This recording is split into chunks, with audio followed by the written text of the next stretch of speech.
These are good pellets. They're almost 14 grains, 13.7. These JSB execs are heavier than the 22 caliber JSB lights, which are like 13.5. And it's been a while since I shot a video for y'all, so I guess I better get it in gear over that.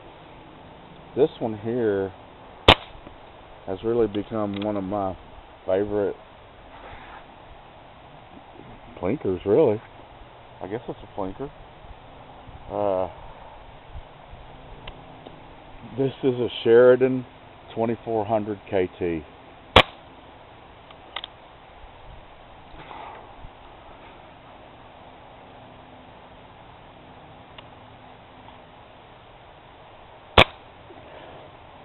And it generally shoots at 600, but that was in the Texas heat. You know, it was like probably 95 degrees or better then. Now it's more like 80 degrees. Elevation of 750 here. That makes a difference sometimes. But today it's kind of averaging about 578 with those JSBs. I tried some H&Ns also, but it doesn't do much better. It's only like 618 with the JSBs. I mean, with the H&N FPT. So I went back to these. These JSBs are really, really accurate out of all the Sheridans. Any kind of pneumatic, CO2, anything like that, try to go with JSB pellets. The Springers seem to like the H&Ns better than the Premiers. The JSBs, the skirts are a little soft. They lose a little bit of power. But they're still accurate to the Springers. Alright guys, this barrel, this is the TKO muzzle brake. This is the best way to dress these out. And it's like $50 now, but it's probably still way cheaper than all the other stuff, and it works. I can even put a 25 caliber barrel on here and use this silencer, and I don't have any problems. That's me personally. I'm not campaigning for that, but it worked. This barrel came off a Sheridan bluestreak that was completely rat messed. Sheridan soldering isn't like that on Benjamins. The Sheridan soldering comes off pretty easy. So once you get it started, I hear a dead squirrel. He's barking up a storm. I guess he thinks this is his place.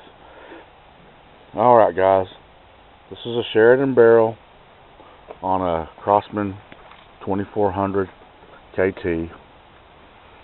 And it averages about, really about 600 feet a second when it's warmer. But it's so accurate, guys. I'm going to turn this into PCP. I'm going to put the dual fuel tube on here. It'll come to about right here. And power it up now. Because it's so accurate with CO2, it's just worked out great. I used a back here.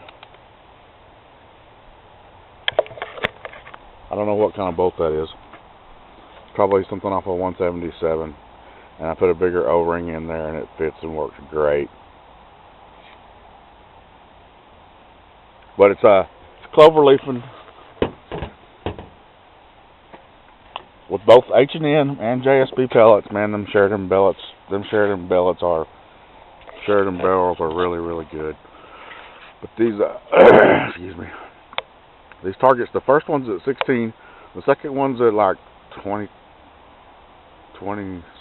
or 27, and the third one out there is 33.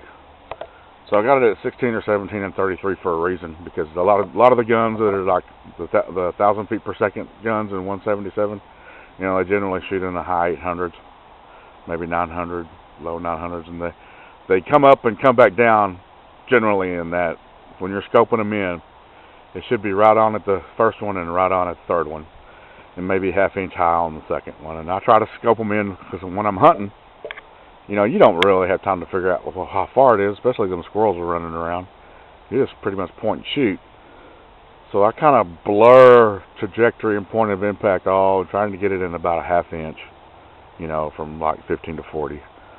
But with the other guns, the bigger calibers, they really start falling after 25. you know, especially the CO2 range. Anything under 12 foot-pounds is going to be falling real good at 25 yards.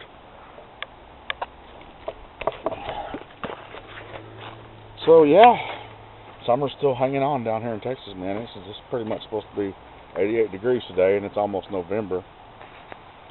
And as you can see, the leaves started falling, then they stopped.